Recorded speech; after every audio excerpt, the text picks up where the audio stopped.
before you start. Okay.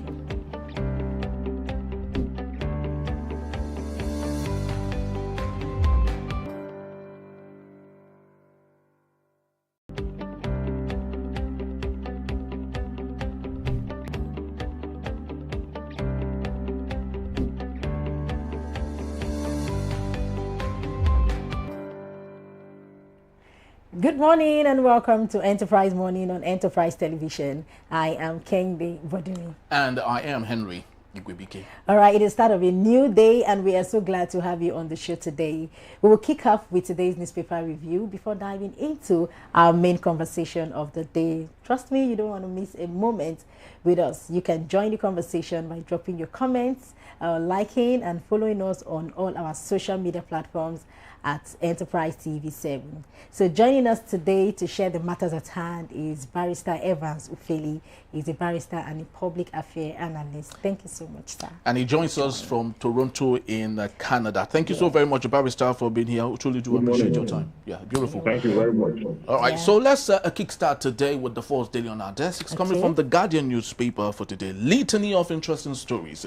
But the big one we have, relief in Cotonou as a NAF.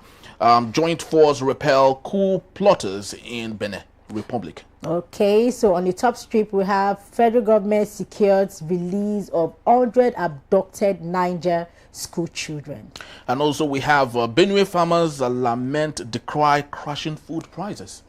We also have concerns over fiscal governance as 2026 budget misses timeline. And also CAC, that is the Corporate Affairs Commission, to shut illegal POS operators. Others, of course, ask for registration by January 1st, 2026. Okay, below that we have CAC to shut illegal POS operators. Others, registration by January 1. And also teledensity hits 81% as Nigerians consume 1.23 million terabytes, that is, of data amid high cost. So, Barrister, I'd love us to start with a big story around the West African sphere, and that is on the coup that just happened, was foiled in Benin. What's your take on this? Because if you look at the reasons why the coupists actually, did what they had to do, it's same as Nigeria. They complained that jihadists from the northern part of Benin are terrorizing the country, and they talked about political instability with respect to the economy not doing well, and so many other stories that all just looks like that of the Nigerian case. So what's your take on the coup in Benin and what that means for democratic decline in West Africa? Africa have one particular problem, just one problem, and that's the problem of leadership, which invariably backs poverty. So lack of leadership is the cause, then the effect is widespread poverty. Okay, because there's such a thing as cause and effect, but the cause comes before the effect. Okay, so the cause of leadership failure, okay, is what has started the problem in Africa, which is poverty related. Look at the whole of West Africa, look at the whole of North Africa, look at the whole of southern part of Africa. Which part of Africa is actually doing well in the whole scheme of things? Maybe two countries in East Africa and some countries in Southern Africa, Botswana and the likes. Those are the only countries doing well in Africa. Every other country in Africa isn't doing well. Ghana is not doing well. Don't just forget about it. Okay? They are all not doing well because of the kind of leadership that Africa has produced over time. It's a leadership that lacks empathy. Leadership that is inconsiderate, leadership that is orchestrated to separatism. Okay, I wasn't surprised when the wing of the military raised that issue, and the coup had almost succeeded before they called for help, precision and all that from all over. Even Nigerian fighter jets had to go down, and the rest of that. So. You see, this repelling military from taking over and all that will not solve the problem. Okay? What will solve the problem is when democracy take its root, take the proper root and dimension in Africa, where countries in Africa, the leaders in Africa are able to manage the resources. Africa is the only destination where you now have mineral resources, natural resources. Every other destination have been exploited to a point of degradation. But in Africa, we still have everything intact. We have the wealth of this world is laid down in Africa. DRC Congo, for example, is the richest port in the world, but it's a devastating country. Somalia has so many mineral resources. It's devastated. Okay? Nigeria is the mother of resources. Nigeria is the mother of resources. See what Nigeria has become. Okay? So is that painful? It's painful to the point where you ask yourself, what exactly is the problem? Leadership. And it was as a result of leadership failure that led to insurgency. Okay? Because these people hide under religious cloud. But really, what they are addressing is economic. Because, okay, look at what they do. They kidnap school children. Government go to pay ransom and then come out to lie to the people. Okay? So if it's not economic, why are they asking for ransom? Are they different from the kidnappers that are within Delta, Edo, Kogi? The only difference is that the kidnappers don't have explosives. They are not carrying rocket launchers. And they're not killing indiscriminately. They're only holding on to their targets and asking for ransom. That's the only difference between them and the insurgents. The insurgents have assaulted rifles. They have rocket launchers. They have all sorts. Assaulting communities, assaulting people, and doing all sorts. So when you have a continent that has failed in leadership, a continent that its institutions have failed, the African Union, ECOWAS, and the rest of that have all failed, the resultant effect is you have rebel, you have banditry, you have insecurity, and that's exactly what we are going through. So when you look at the case of a Benin Republic, it's nothing different.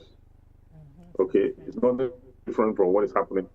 That of Nigeria, the reason the military hadn't struck in Nigeria, even though there was a rumor not too long ago, is because the military have been at the center of the fight against insurgency, and so much money is being pumped to them to do that. That is the only thing that have kept this democracy, you see. Not like the leaders in the democratic sector are doing anything extraordinary. Okay. To say the least, they have worsened the livelihood of Nigerians. Yeah. Okay. Between when Buhari was in office and now, you see how people's lives are dramatically changed. It's leadership.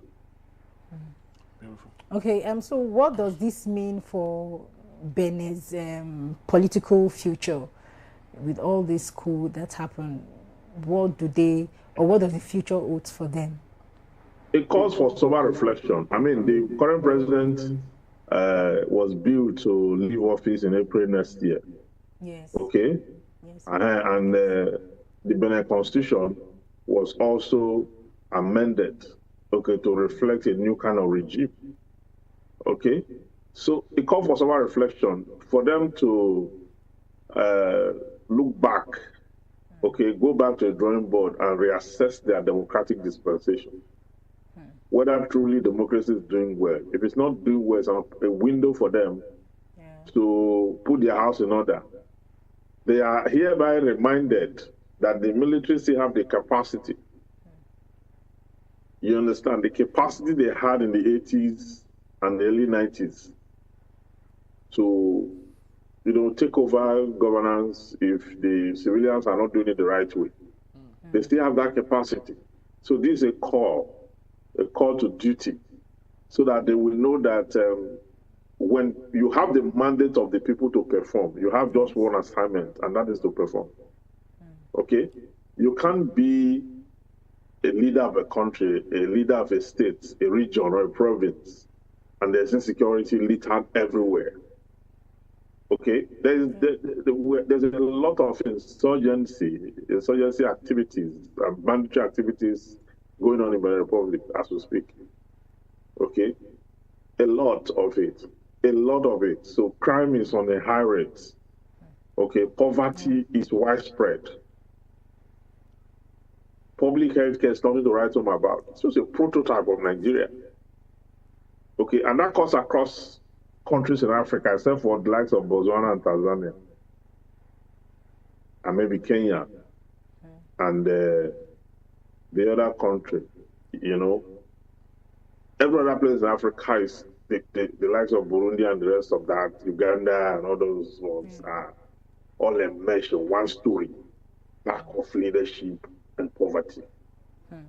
Very so sad. So until they deal with that, I mean, Africa is not really doing well at all.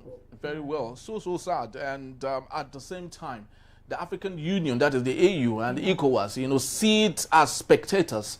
They are supposed to be the organization to check all of these things. But of course, they sit down and see constitutions changed, the rule of law abused, and the after effect of some of these things that we see today. But Patricia, let's get to the Daily Trust newspaper and straight to our talking point for today. Genocide. U.S. lawmakers visit Nigeria on fact-finding a mission. What do you think would change with this visit, possibly? Yes, the lawmakers want to get a first-hand knowledge of what is going on.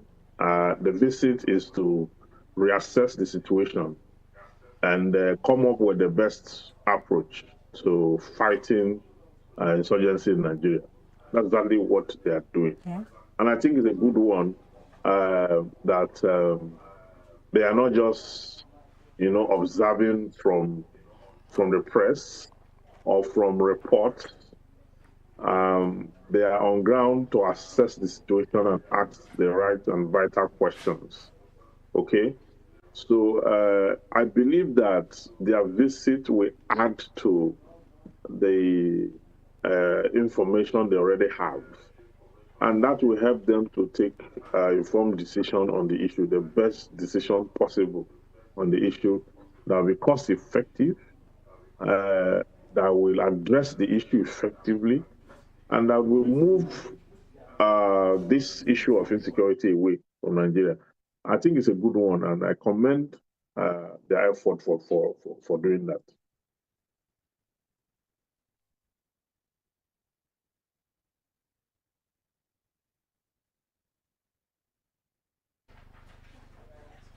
All right. Okay. Yeah. So at this point, I just sincerely hope it won't be another case of the Boris Johnson that we had discussed a couple of days back, where he would say he is safe right now in Nigeria, and hopefully we won't see that for the lawmakers from America. Well, they all know. I mean, it's a known fact that there's insecurity in Nigeria. If they are safe, they're only safe to the extent that they are not taken to the flashpoints of these activities. And they know that. So, Boris Johnson issue, just leave Boris Johnson issue. That one is politics. That one is international politics. So, this is much more of a critical assignment. Boris Johnson only came to deliver his speech, you know, on an economic summit. This one is a fact-finding mission, more like visiting the locus in quo, you know, when you visit the scene of crime, to ascertain the level of damage and to profile the right solution to, you know, to the problem under reference. Barrister, I wanted to ask you what you thought about Bishop Coker's change in narrative. The Bishop Coker we used to know was very, you know, straight to the point, was a sharpshooter when it comes to issues like this, especially during the days of Muhammad Buhari. And right now he seems not to be speaking what Nigerians want to hear. Do you think that his statement might, in one way or another, influence the fact-finding mission of the lawmakers coming from America? He's not the governor of any state. He's not a minister. As far as I'm concerned, he's a non-state actor. It's not different. Bishop Coker is not different from Gumi. and some other like Reno Mokri. Just that Reverend Coker have not degenerated. Have not degenerated yet to the level of Reno Mokri and Femi Fani Kayode. It's still a little bit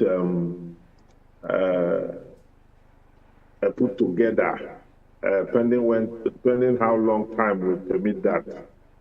But I see him going the way of Reno Mokri and Daniel Bola and the rest of that, where analysis will become based on what you can eat, or what you are told to say, or what you are asked to do, or just to make the president feel good, or to be in his good book to have an appointment or something like that. Yeah.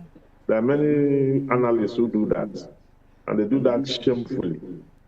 Throw caution to the wind, repress their conscience, and just speak to make people feel good.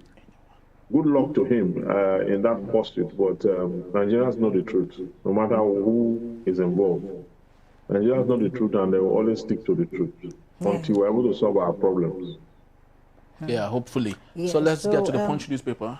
Okay, should we still do daily just the Punch? Okay, let's take the Punch newspaper. Then the big story there, we have Tinubu, Macron, old talks as U.S. fact finders arrive. Yeah. Well, so Barrister, because even when I saw this headline, I'm like, okay, I just, you know, we've been having this back and forth situation of U.S. coming in here, coming to Nigeria and doing what, you know. So for the fact that our president now have this talk with Emmanuel Macron, I just hope what he really wants to do in Nigeria, I just hope the collaboration really works out, even if the U.S. president really wants to come in and do his thing. So, Barrister, please, I would want to ask this: what do you think about Emmanuel Macron and President Tinubu coming together to have this talk? You know, probably bringing this peace. Do you think they are going to have this peace talk that would really bring that stability we want in Nigeria? Emmanuel Macron and the president, they've always been together. I don't know what they are talking all the time. They've always been together, and and insecurity has persisted. It's not a new thing. It shouldn't even make, I'm surprised at Punch. Is that Punch? Yes, it's Punch, right? Punch, that made that the headline. Yes. What exactly are they proving? I mean, the president's second home is France. Okay. Has always been with I've always been a Macron, who used to be even a Lagos boy. He worked in the embassy when he was in his 30s.